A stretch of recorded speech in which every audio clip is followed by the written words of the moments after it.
Olá, professoras e professores da Secretaria Municipal da cidade de São Paulo.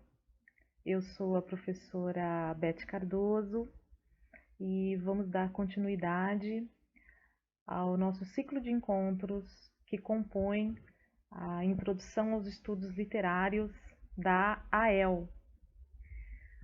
Nós estivemos reunidos recentemente no nosso primeiro encontro e lá, naquela ocasião, nós discutimos um pouco, refletimos um pouco sobre o conceito de literatura e as implicações da mudança desse conceito no caminhar da história e o leitor, né? A formação de leitor e o conceito de leitor. Eu até deixei algumas questões para vocês pensarem relacionando essas duas instâncias, literatura e leitura. Agora a gente vai dar continuidade aos nossos estudos, que tem como foco principal o estudo dos elementos da narrativa, que compõem a narrativa. E agora vocês estão recebendo um guia de estudo que trata de dois elementos da narrativa: personagem e a verossemelhança, que também vai ser aqui nesse guia mencionado como mimesis e representação do real. Então, verossemelhança, mimesis e representação do real vai aparecer aqui na minha fala e nos textos como uma espécie de sinônimo, ok? Pois então, recuperando, esse guia é sobre a construção da personagem, o conceito de personagem e a construção e o conceito de mimesis, verossemelhança, ok? Bom, eu gostaria de deixar aqui uma espécie de sugestão de como vocês devem proceder com esse guia. Esse guia está composto de vários arquivos, além desse vídeo. Eu sugiro que vocês iniciem esse estudo pelos três textos, pela leitura dos três textos teóricos que seguem. Então, começar pela personagem do romance, do Antônio Cândido, que é um texto mais palatável do que os outros dois. Ele tem um tom mais didático, apesar de não ser um texto fácil, porque ele apresenta muitos conceitos, né? Ele indica outros teóricos, né, que ele consultou para escrever esse texto, e é um texto clássico da teoria literária no Brasil. Então, é leitura obrigatória. E trata dos conceitos, das questões que compõem a personagem, né? Esse elemento especialíssimo da narrativa, né? Porque sem personagem não tem história. Os outros dois textos tratam especificamente de mimesis, né, de verossemelhança. Apesar que o Cândido também vai passar pela questão de verossemelhança, porque personagem e verossemelhança estão muito unidos, né? São dois elementos que trabalham em conjunto. Obviamente, os elementos todos trabalham em conjunto, né? A narrativa ela é composta de personagem, de verossemelhança, tempo e espaço, o foco narrativo, né? A gente vai separar aqui, por encontro, por uma questão didática, porque não há tempo, não há como estudarmos todos simultaneamente. Mas, obviamente, na narrativa, eles aparecem juntos, formando o todo, o efeito total do texto, né? Pois bem, o Cândido também vai tratar, no final do artigo dele, ele também vai tratar de verossimilhança, tá?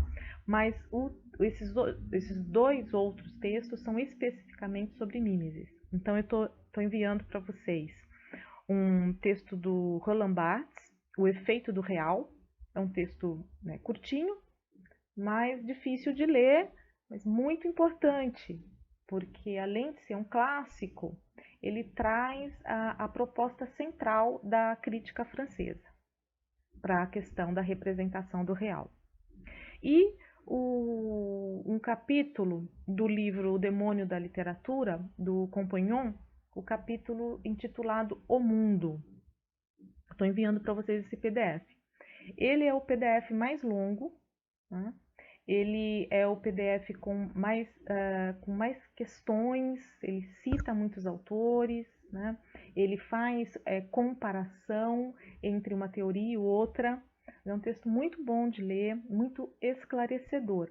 Pode ser desafiante a leitura, né? Talvez não seja uma leitura de uma sentada só, precisa ser aí divididas em fases, conforme o método de estudo de cada um, né? Então, algumas pessoas gostam de ler de uma vez só, outras preferem ler devagar. O importante é fazer como o Barthes diz, né? Levantar a cabeça, tirar a cabeça do livro e pensar também, né? E ele vai então tratar das questões envolvendo a representação do real. Vocês vão notar que ele tem uma certa uma crítica até pesada contra a escola francesa, que é justamente o Roland Barthes. Ele cita esse texto do Roland Barthes que vocês vão ler, né? Inclusive. Por isso que eu estou também dando para vocês terem a leitura, vamos dizer, do outro lado da questão, porque ele tem aí uma crítica forte à escola francesa.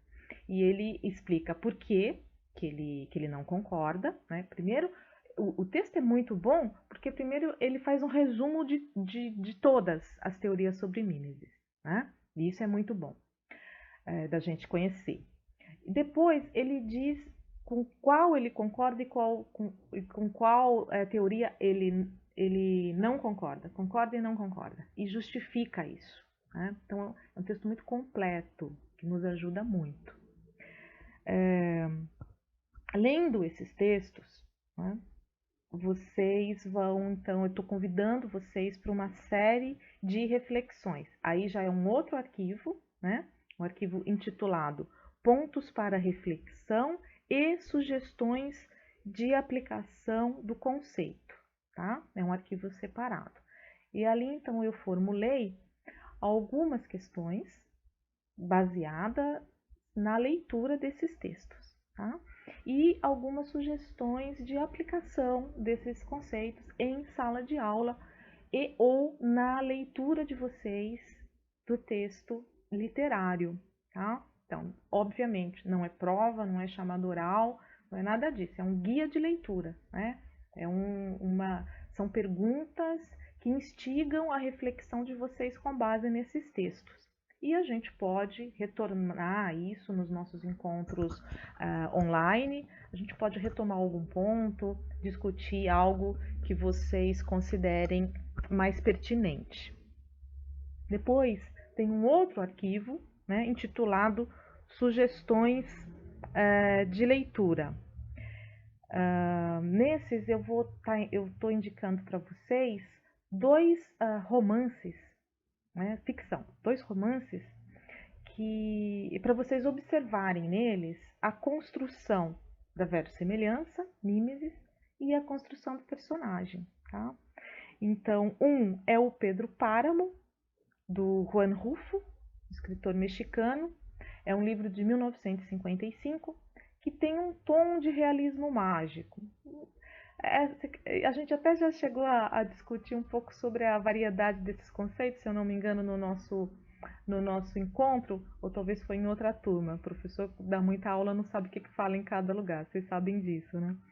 Mas, enfim, é um tom, né? O Juan Rulfo tem um diálogo, aí um tom, um início de realismo mágico. E por isso eu estou recomendando a leitura para vocês pensarem como, através de situações inusitadas, situações mágicas, fantásticas, ele constrói um real,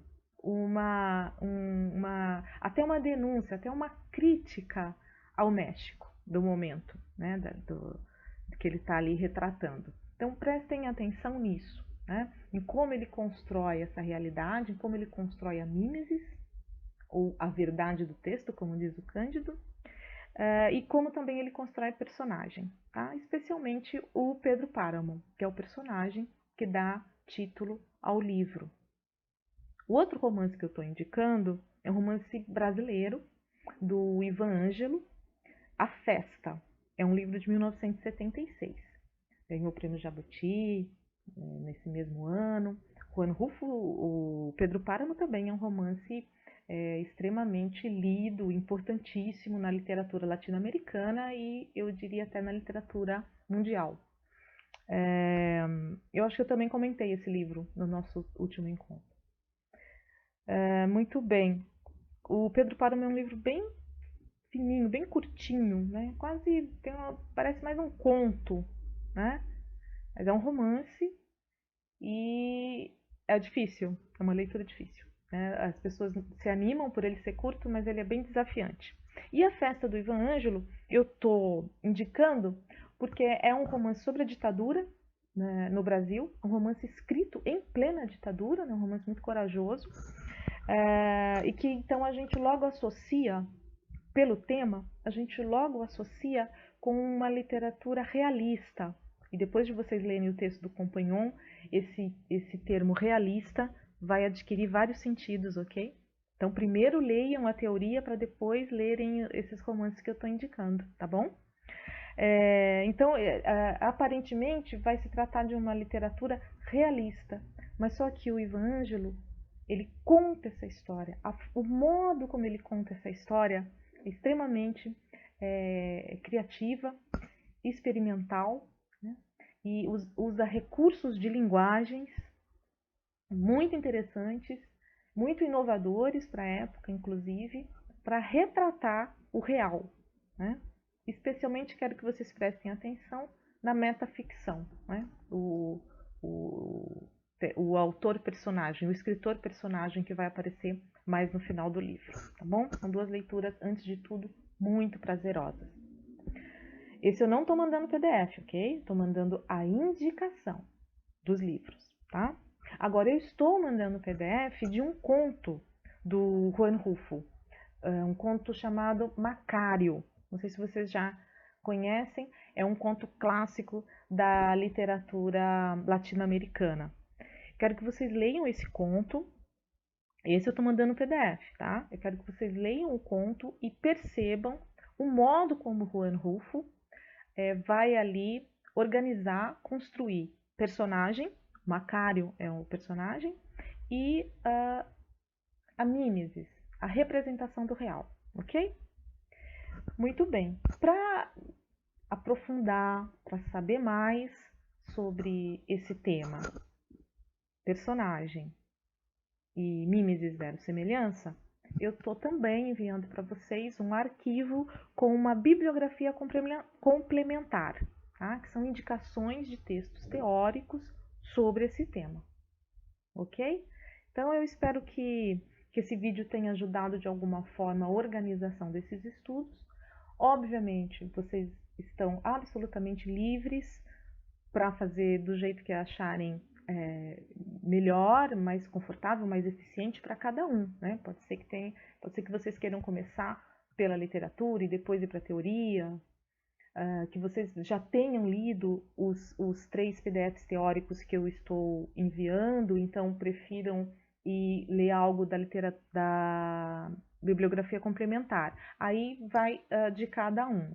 Mas o que eu fiz aqui foi uma sugestão de percurso, tá? Então, primeiro a teoria e depois a literatura. E na teoria, começar pelo Cândido, depois ir para o Barthes e depois o Compagnon, tá?